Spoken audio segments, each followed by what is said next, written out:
Righty guys, thank you very much for your patience on this one. Finally got a product finally got a product here for you, which is only going to get better. This manual is now pretty much out of date. We'll send the link with an updated one, and it will also be on the product page with the website. So as we're going to keep on updating the product with updates, the manual will try to keep as best up to date as we can.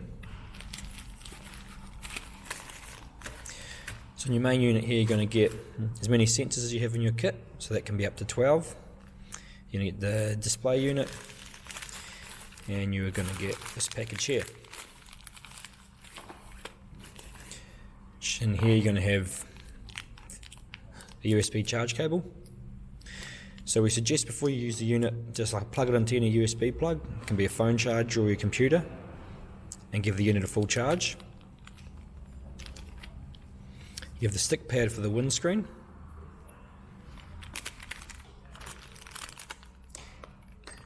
You have the stick pad for the dash mount, if you want to mount it on your dash. So you can chop this down to size, and it's also removable and placeable. So you'll find when you put this on, you give it a wiggle, and it will sort of hold by tack in place. And if you want to shift it around, you can lift it up and move it around. In here you've got spare washers for the sensors and spare seals. To be honest, you'd probably never use these, but just in case you have a faulty one in your pack, you can replace them. Lock nuts go on before the sensors, and then tighten back onto the sensors just to stop anyone who seems to want to unscrew these and take them off. Correct size spanner and thickness to apply the lock nuts, and also change the batteries. The sensors themselves, as you can see, they have a number on them, so this relates to the wheel position. You can change this later on, so it's not important, but it just helps you set it up at the start.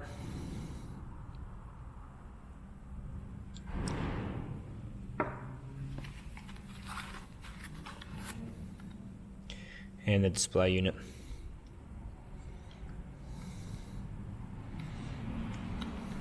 So adjustable like that. Twist that to hold it in place. If you have more than 8 sensors, the extra sensors will be in the bottom layer here. So again, first thing to do, the kit comes with a meter long USB cable. Plug it into the charging port on the side here.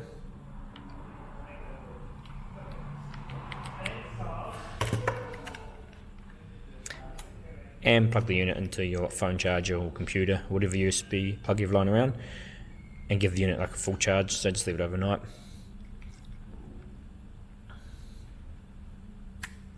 You can also, if you didn't want to run the unit on solely, you could leave it plugged in the whole time if you want to mount it below your dash or somewhere out of the sun.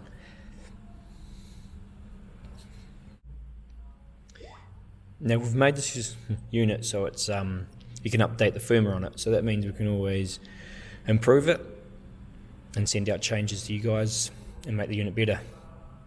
So you update it just from your app, and the app you are looking for is NRF Connect.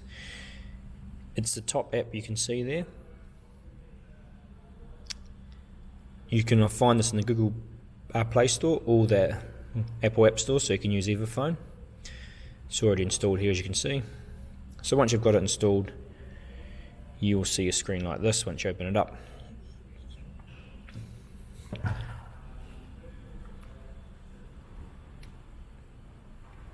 you want to turn on the unit by holding the middle button down for 3 seconds.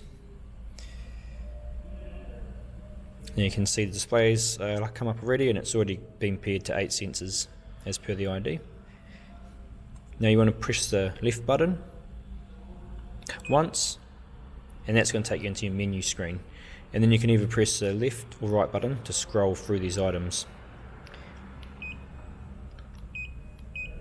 and you're after UP for update.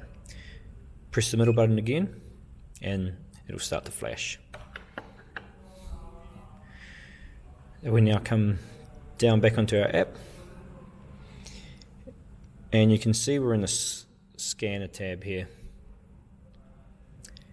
Scroll down again and it'll refresh, and you're looking for a device called a BT22. Press connect. It's going to take you to a new screen. You're going to click on secure DFS service. The up and down arrows, you're going to click on that. An X is going to come through it. Then you're going to click on the up arrow and you're just going to click send.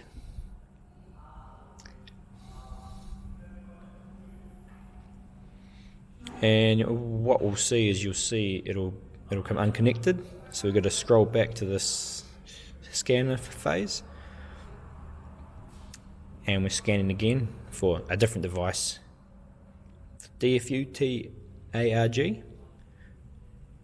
Press connect here. And press the DFU file up the top. And then the zip package is what you're after. Press OK. And this is what you would have saved to your phone earlier. And you can download this file always from the website on the product page, and we'll also email out the update to everyone. So it's going to be called FHC 100-050607, whatever the latest is. So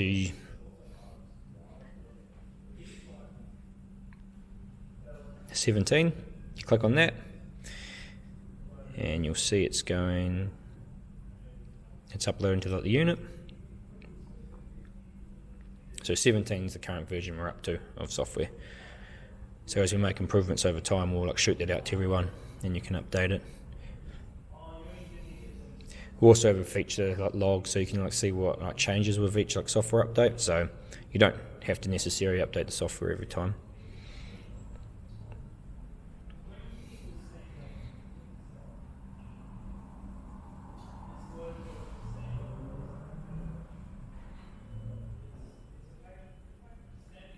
That'll do that. Disconnect and done. That's done. Phone goes away. Unit will turn off, reboot to the main screen. Now we have the latest software on the unit. So the one thing that I will still be correcting on the manual that the unit comes with is a few of the things in here are correct still, but the placement of the sensors.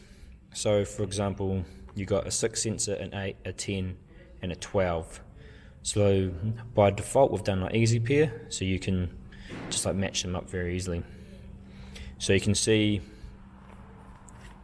looking at the car like that, driver's side is sensor 1, 2, 12. So you'd put that onto the driver's side tyre. Passenger side front tyre 11 or 1, 1. So you'd put the one with 1, 1 or 11 on it on the front passenger tyre, and so on. So once you've charged the unit up and updated the firmware, you can install the sensors. So all you want to do here is turn the unit on, hold the middle button, you'll see all the pressures come up. Now look at the manual.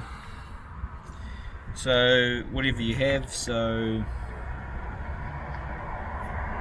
obviously like 11, 12, 21, 22, so the placement. So front left, so the passenger side front tyre is 11. So we have it.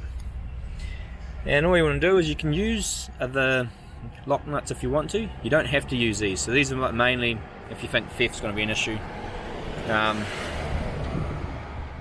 Because it just depends where you park your car. So spin that on all the way down to the bottom of the thread.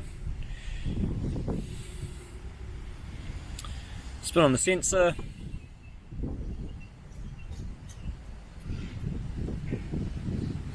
You'll see on the unit, you can see front left tyre is now displaying at a 34 psi.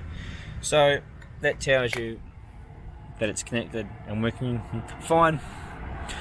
Spin the lock nut back onto the sensor and tighten it up with the spanner provided.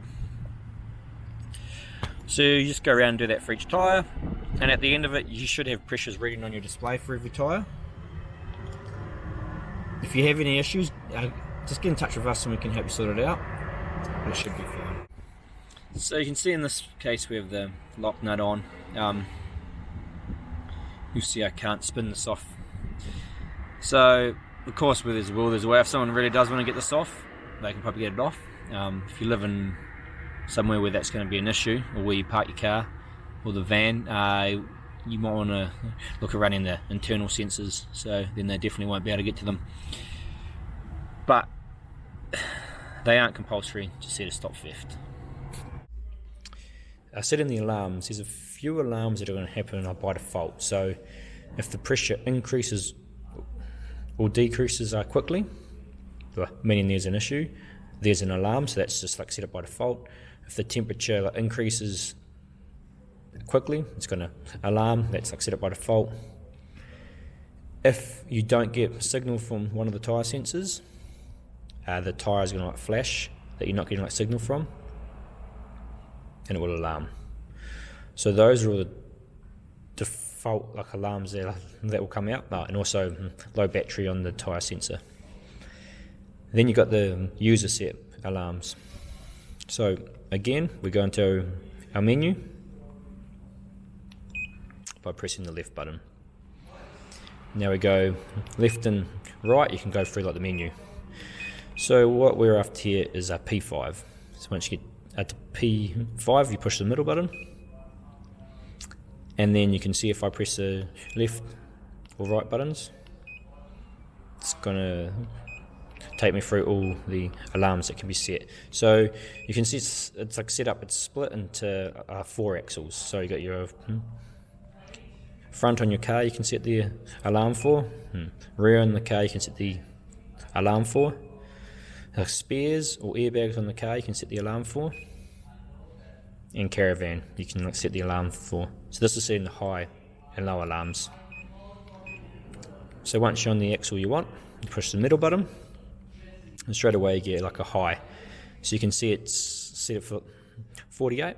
I can press the left and right buttons to change that. Once I'm happy, press the middle button, low alarm. Now I can press the left and right buttons to set these. And once I'm happy, I push the middle button, and now it's gone to the next wheel. So I can push the middle button again to set that one, or I can press and hold the left button to exit. That's taking me back to the main menu. So that is for your high and low pressure alarms. You'll see something called TH. Push the middle button. So this is your high temperature alarm. So you can set this in degrees to where you want it. Press the middle button to accept, and it's taking me back to the main menu again. So here when it says CF, if I push the middle button, I can either set Fahrenheit or degrees. Our bar and PSI, press the middle button. You can press the left or right button and select which one I want. By default they're set to a PSI in Celsius degrees, so that should be where you want it. But you can change it if you are used to using the other figures.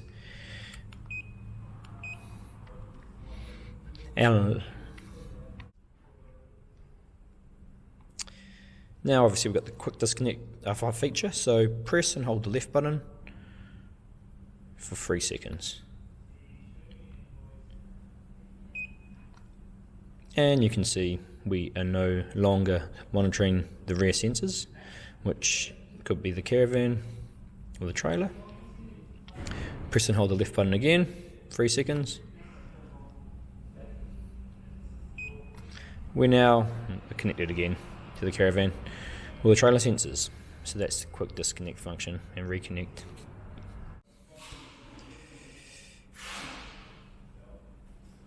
Now there was a couple things in the menu that we didn't cover over. I'll show you what they are. LL here. If we press the middle button to go into it, it's going to adjust the brightness of the screen. And again, middle button to set it. Press and hold the left button to exit.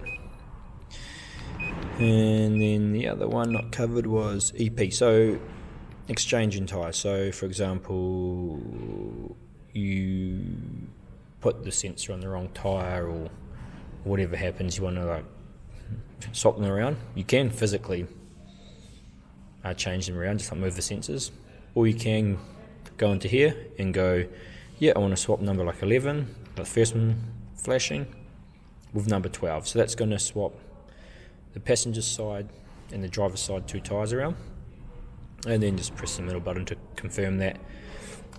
I don't want to confirm it, so I'm going to press and hold the right button again to exit the menu.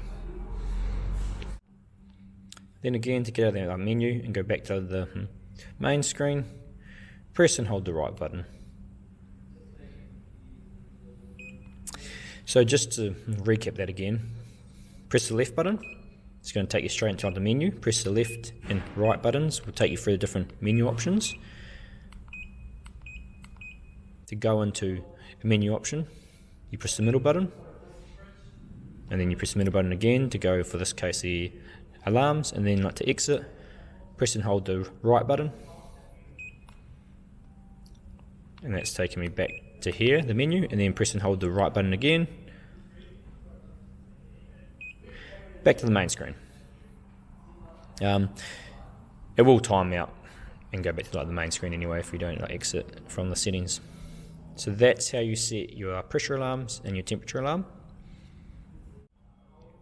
Now if you need to add a new sensor on or replace a sensor, you just need to go into the pairing process for each sensor. So to do that, press and hold the right button for 3 seconds, and you'll see I'm into the front left tyre. So if I press the left or right button, I can scroll through all possible 12 sensors.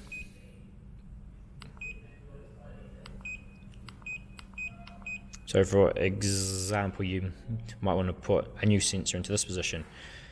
So you just leave it on this tyre, you'd go out to your car, you'd screw the sensor on, and that 31 would change from 31 to being an ID in those 2 squares there.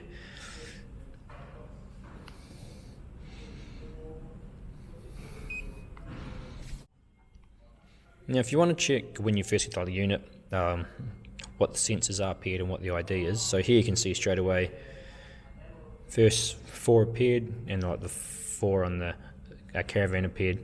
If you just press the right hand button like once, you're going to go into the IDs. So if I press the left or right button, I'm going to scroll through all the paired sensors, which you can see are the ones on the main screen, and you can see the ID for them. So that just shows you what the ID is and that they're paired.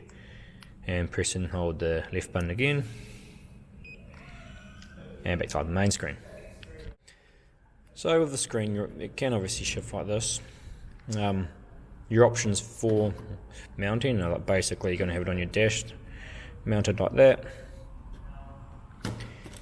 Using your dash stick pad here, stick it on, off you go.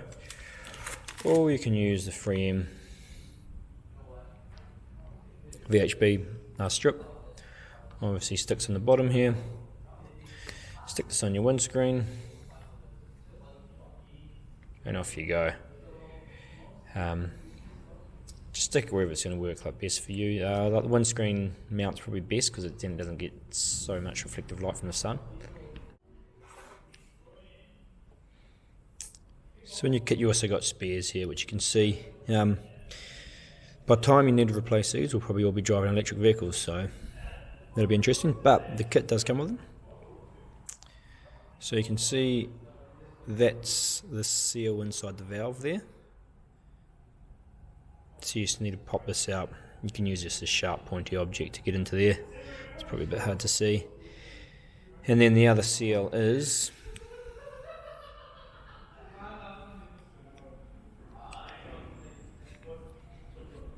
the seal that holds the cap on. So it's probably a little bit hard to see on here, but it's right in there. So that's the replacement seal there.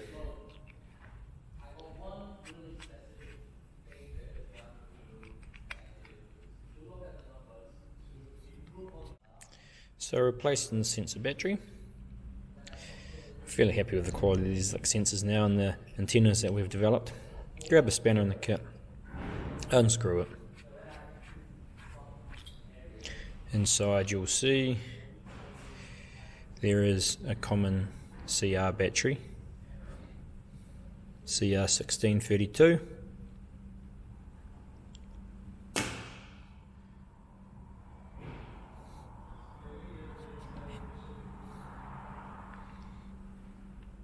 You can see they are like sealed units.